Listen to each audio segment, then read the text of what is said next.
Hello friends, ഇന്ന് നമ്മൾ പരിചയപ്പെടാൻ പോകുന്നത് പഴയ ടൈപ്പ് 3 ഫേസ് ഡി ബി ആണ്. അത് നമ്മുടെ വീടുകളിൽ പണ്ടൊക്കെ യൂസ് ചെയ്തിരുന്നു. അതായത് അത്യാവശ്യം വലിയ മോഡേൺ സ്റ്റൈലിൽ വരുന്ന വീടുകളിലാണ് കൂടുതൽ യൂസ് ചെയ്തിരുന്നത്. 3 ഫേസ് ഡി ബി നമുക്കത് ജസ്റ്റ് ഒന്ന് നോക്കാം. നിങ്ങൾ കമ്പനി കണ്ടാൽ മനസ്സിലാക്കാൻ സാധിക്കും എത്ര ആംപിയർ കാര്യങ്ങളൊക്കെ അതിൻ്റെ അകത്ത് പറയുന്നുണ്ട്. പിന്നെ അതുപോലെ തന്നെ നമ്മളിപ്പോൾ പുതിയ ഡി ബി ചെയ്യുന്ന പോലെ തന്നെ 3 ഫേസ് ജി ബി ചെയ്യുന്ന പോലെ തന്നെ 3 സെലക്ടറുകൾ കാര്യങ്ങളെല്ലാം തന്നെയുണ്ട്. അതുപോലെ തന്നെ 6 MCB വയ്ക്കാവുന്ന, അതായത് 6 ലെയർ വരുന്ന 6 വേ ഡി ബി ആണ് വരുന്നത്. 6 MCB വരുന്ന 3 സെക്ഷൻ, പിന്നെ ഐസൊലേറ്ററി LCB കാര്യങ്ങളൊക്കെ വരുന്ന സെക്ഷൻ ഉണ്ട്. ഇതാണ് അതിൻ്റെ സെലക്ടർ വരുന്നത്. നമ്മൾ പറയുന്ന ഇപ്പോൾ നമ്മൾ കാണുന്ന സെലക്ടറുകൾ ഇപ്പോൾ ഇത് ജസ്റ്റ് തുറക്കുന്ന സമയത്ത് തന്നെ ഡോറ് തുറക്കുന്ന സമയത്ത് അതിൻ്റെ കൂടെ തന്നെയാണ് സെലക്ടർ വരുന്നത്. പണ്ടത്തെ രീതി അങ്ങനെയായിരുന്നു. സെലക്ടർ അതിൻ്റെ അകത്തായിരുന്നില്ല, ഇതേപോലെയായിരുന്നു വന്നത്. പിന്നെ അതിന് ശേഷമാണ് തൊട്ടുപ്പുറത്തേക്ക് കാര്യങ്ങളൊക്കെ ഇപ്പോഴത്തെ വരുന്ന പുതിയ മോഡലിലാണ് സെലക്ടർ കാര്യങ്ങളെല്ലാം അകത്ത് വരുന്നത്, വളരെ നീറ്റായിട്ട് വരുന്നത്. കാരണം വെച്ചിട്ടുണ്ടെങ്കിൽ സൂക്ഷിച്ച് കൈകാര്യം ചെയ്തില്ലെങ്കിൽ നമുക്ക് ഇതിൽ നിന്ന് എർത്ത് കാര്യങ്ങളൊക്കെ അടിക്കാനുള്ള ചാൻസസ് കൂടുതലാണ്. ഇതാണ് നമ്മുടെ LCB വരുന്നത്.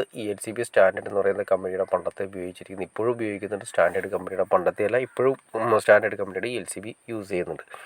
LCB RCCB ഒക്കെ യൂസ് ചെയ്യുന്നുണ്ട്.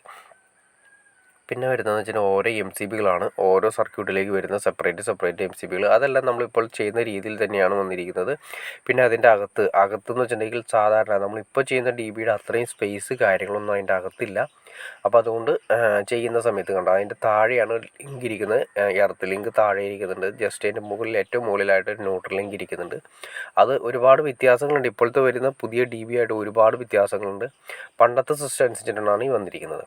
ഈ പറയുന്ന എല്ലാം തന്നെ മെക്കാനിക്കൽ ടൈപ്പ് തന്നെയാണ് വന്നിരിക്കുന്നത്. സെലക്ടർ കാര്യങ്ങളുടെ ഓപ്ഷനെല്ലാം സാധാരണ നമ്മൾ ചെയ്യുന്ന പോലെ തന്നെ 3 ഫേസ് നമുക്ക് എപ്പോൾ വേണമെങ്കിലും ഏത് ഫേസിലേക്ക് വേണമെങ്കിലും സെലക്ട് ചെയ്തെടുക്കാവുന്ന രീതിയിൽ, അതായത് 3 ഫേസിൽ ഏതെങ്കിലും ഒരു ഫേസ് നമ്മുടെ വീട്ടിൽ കറണ്ട് പോയി കഴിഞ്ഞാൽ തന്നെ നമുക്ക് ഉപയോഗിക്കാവുന്ന രീതിയിൽ തന്നെയാണ് സെലക്ട് ചെയ്യാവുന്ന രീതിയിൽ തന്നെ.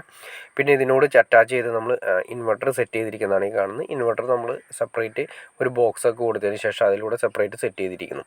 അപ്പോൾ പഴയ ഡി ബി ആണെങ്കിലും ഹൈ അഡ്വാൻസ്ഡ് ആയിട്ട് വർഷങ്ങൾക്ക് മുമ്പ്, ഏകദേശം 10-30 വർഷങ്ങൾക്ക് മുമ്പ് ഇതുപോലുള്ള 3 ഫേസ് ഡി ബികൾ ഓൾറെഡി ഉണ്ടായിരുന്നു. അതെല്ലാം തന്നെ അഡ്വാൻസ്ഡ് ആയിരുന്നു. അത് വേറെ ഡ്രോബാക്സ് എന്ന് പറയാനായിട്ട് വേറെ കാര്യങ്ങളൊന്നും തന്നെ ഇല്ല. ആകെ ഒരു പ്രശ്നം കാണുന്നത്, എനിക്ക് തോന്നുന്നത് അത്രയേ ഉള്ളൂ, പ്രശ്നമായിട്ട് കാണേണ്ട അതതിൻ്റെ അന്നത്തെ ടെക്നോളജി അനുസരിച്ചിട്ട് നോക്കുന്നത് വെച്ചാൽ അതിൻ്റെ സെലക്ടർ വന്നിരിക്കുന്നത് ഡോറിലാണെന്ന് മാത്രമേ ഉള്ളൂ. ബാക്കിയെല്ലാം തന്നെ അഡ്വാൻസ്ഡ് ആണ്. ഇത്രയും നാൾ 10-30 വർഷമായിട്ടും അതിൻ്റെ തുരുമ്പ് കാര്യങ്ങളൊന്നും തന്നെ ഡി ബിയിൽ ഒന്നും തന്നെ ഇല്ല തന്നെ പറയാം. ഓക്കെ ഫ്രണ്ട്സ്, അപ്പോൾ നിങ്ങൾക്ക് പണ്ടത്തെ ഡി ബി ഒന്ന് കാണാനുള്ള അവസരം കിട്ടിയെന്ന് ഞാൻ വിചാരിക്കുന്നു. ഇനി എന്തെങ്കിലും ഡൗട്ട്സോ കാര്യങ്ങളോ ഉണ്ടെങ്കിൽ തീർച്ചയായിട്ടും കമൻറ്റ് ചെയ്യാൻ മടിക്കരുത്. അതുകൊണ്ട് ഷെയർ ചെയ്യാനും മടിക്കരുത്, സബ്സ്ക്രൈബ് ചെയ്യാനും മടിക്കരുത്. ഓക്കെ ഫ്രണ്ട്സ്, അടുത്ത വീഡിയോയിൽ കാണുന്നവരെ ഓക്കെ.